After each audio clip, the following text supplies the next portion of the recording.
Hello, welcome to the show. So I have a special treat for you. I just finished teaching a group of new entrepreneurs some business strategies, and it was a 4-week program. So I'm going to take you through a little bit of the coaching and the training that we did. And I know that you're in for a treat. We're going to be talking about niching down, the benefits of that, and just hear some real life examples of how this works. I'm also going to share how I tripled my audience size within 6 months of niching down.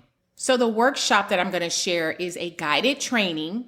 And I asked the group 10 questions, which I'm going to ask here on the podcast. So please get a notebook and take some notes. Also, I will have in the show notes a template of these 10 questions if you want to just download it. Otherwise, just follow along in a journal or a notebook, and that's totally fine. It's 10 questions. You're probably going to want to have to stop in between to take notes. Hopefully, this episode will be of value to you. There's a lot of great insight today, so get ready because you do not want to miss this episode. Welcome to Monetize Your Passion, a place for moms with big dreams and an eagerness to turn them into a thriving reality. Whether you're a mother looking to monetize your talents, transition from a stagnant job, or explore a fun side hustle, you're in the right place. I'm Caroline, wife, mother, and the visionary behind Tinseltown Mom, a platform dedicated to helping moms to embrace and pursue their God-given dreams. After interviewing nearly 100 celebrities for my platform, one common theme stands out in their success stories: passion. As a former actress, current writer, celebrity blogger, and certified life coach, passion has always been at the core of my journey. And through it all, I've discovered the power of honing our gifts, learning from our past, and using our experiences to uplift others. Join me on the show as I explore stories of celebrity moms and successful mompreneurs, uncovering the roadmap to their accomplishments. I'll also be sharing business and marketing tips to guide you towards tangible ideas for making money. Here, my hope is that you'll find inspiration from God, encouragement, and practical insights to monetize your passion. Hey Mom, I just want to remind you of my upcoming workshop on November 4th. So this is a 90-minute guided workshop that will help you tap into a skill that you already have. I'll give you tools on how to select your specific niche so you know who you're targeting. We'll also go through how to market this, what platform to show up best so people can actually know what you do and see what you do. We'll also go over different monetization skills plus more. So if you have not signed up, the link will be in the show notes. If you sign up this week, I have a special offer. Use code WORKINGMOM to get an additional 25% off. Again, the link will be in the show notes. All right, let's get into this episode. Yes, Rebecca. Thank you. This is really helpful. I know you mentioned that you went through a rebrand. I feel like I'm scared to do the rebrands because I already have that. Can you talk a little bit more about like your process in doing that also? Yes. And like if your vision changed during that for that rebrand? Yes. So when I first started, I felt like my niche was pretty broad, even though it was mothers. It was pretty broad. And at the time, my kids were very young. They were in preschool when I first started. So as my brand grew and as I grew as a mother, just naturally, I started talking about more things related to like teenagers or, older kids. And 10 years ago when I started, it was just a blog, as I mentioned.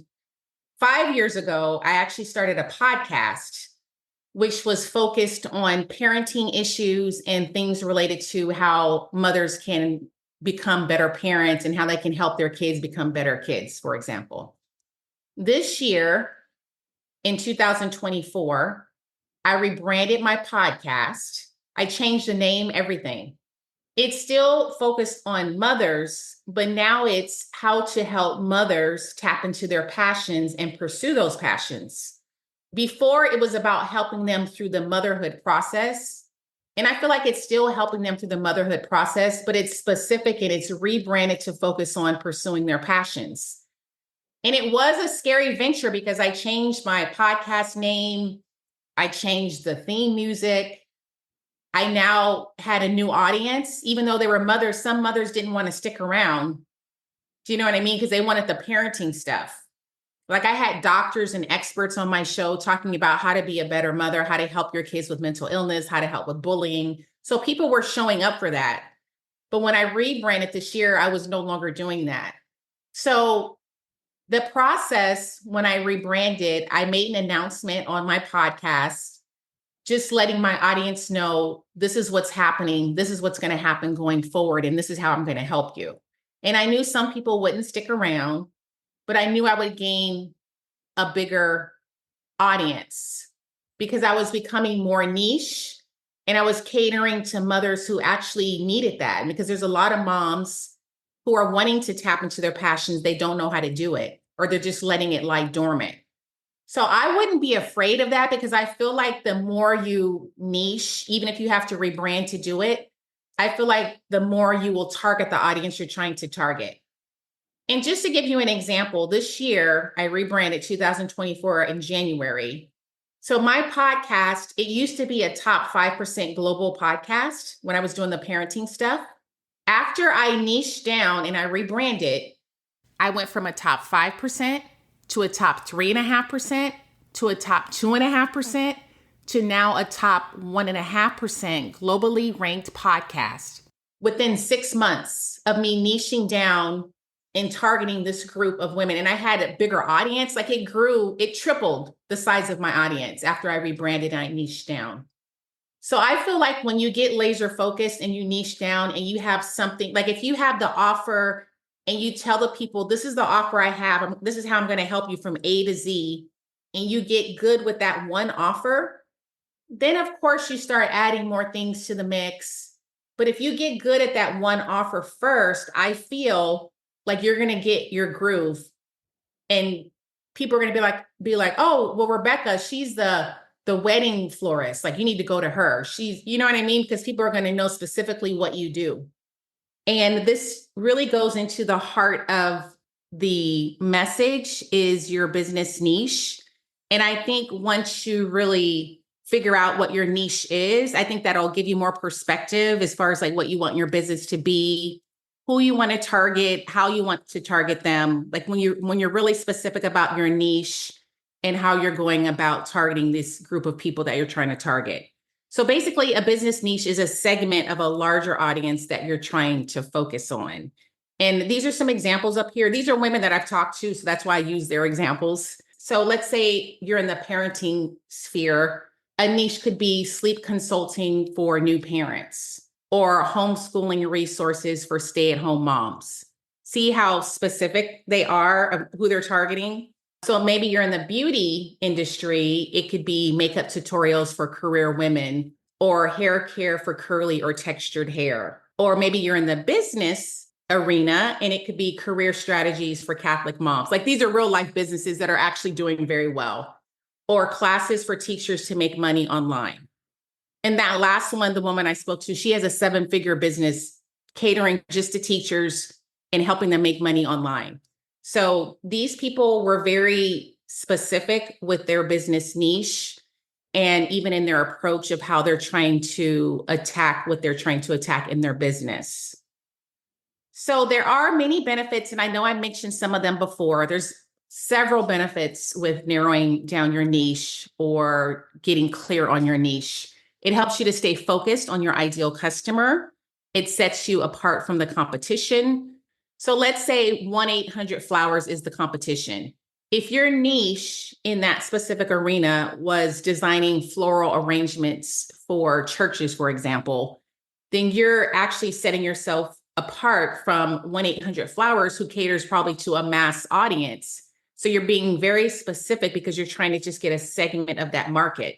And even just getting a segment of the market is actually a very large market, because I think people are afraid to niche down because they think they're not going to be able to capture as many people as they want for their business.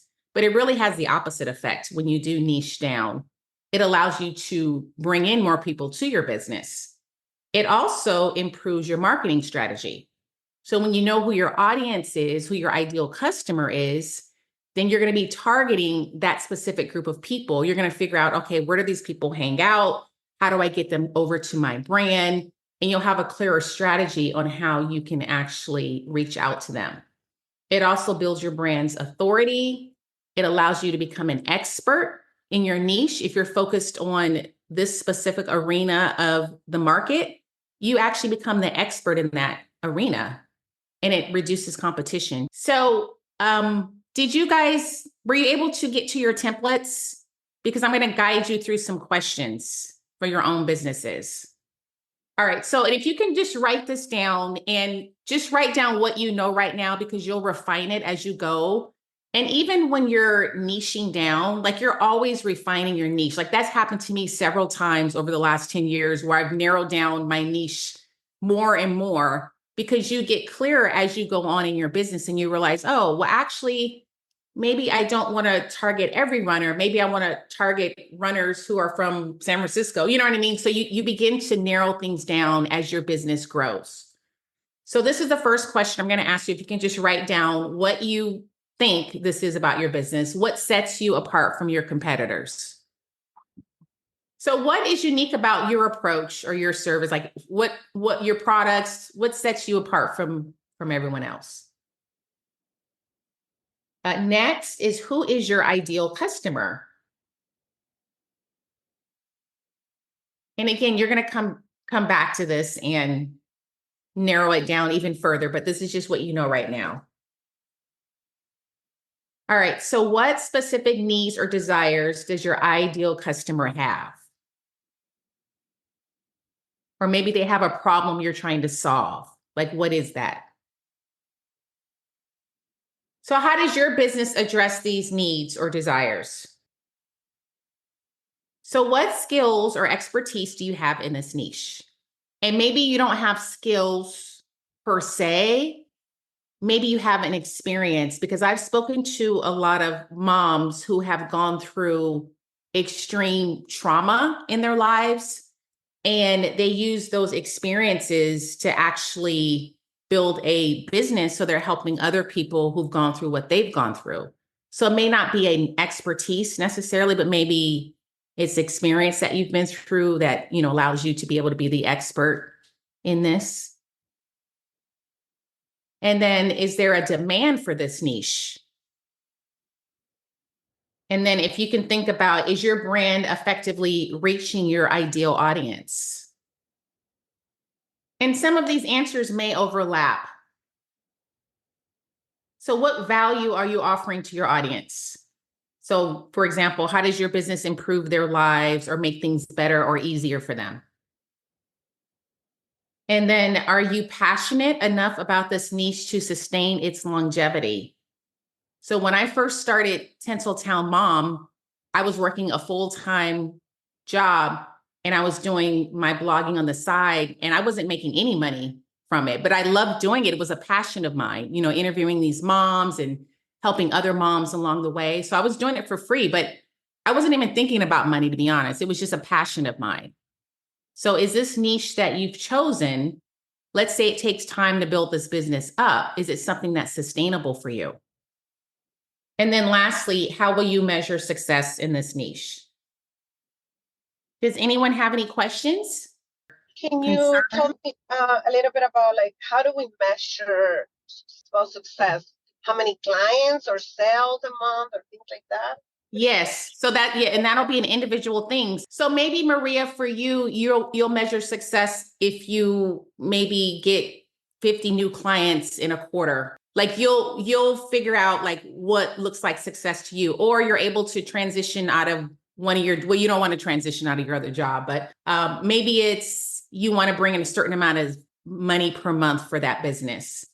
Mm-hmm. So it will be an individual thing. Yeah. So it could be an amount of new customers or clients, right? Like growing your income, right? Okay. Yeah. And I mean, we will talk about goals and goal setting, like where you want to see your business in 90 days, in a year.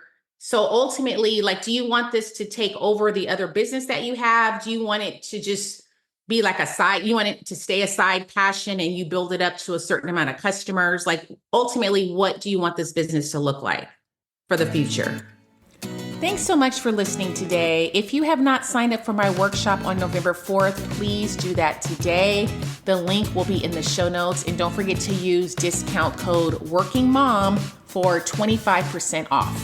So I pray you receive value today. If you did, would you do me a favor and share this with another mom who could also use this? As you know, my platform is meant to be a blessing to mothers. So any support from you would be so appreciated. Until next time.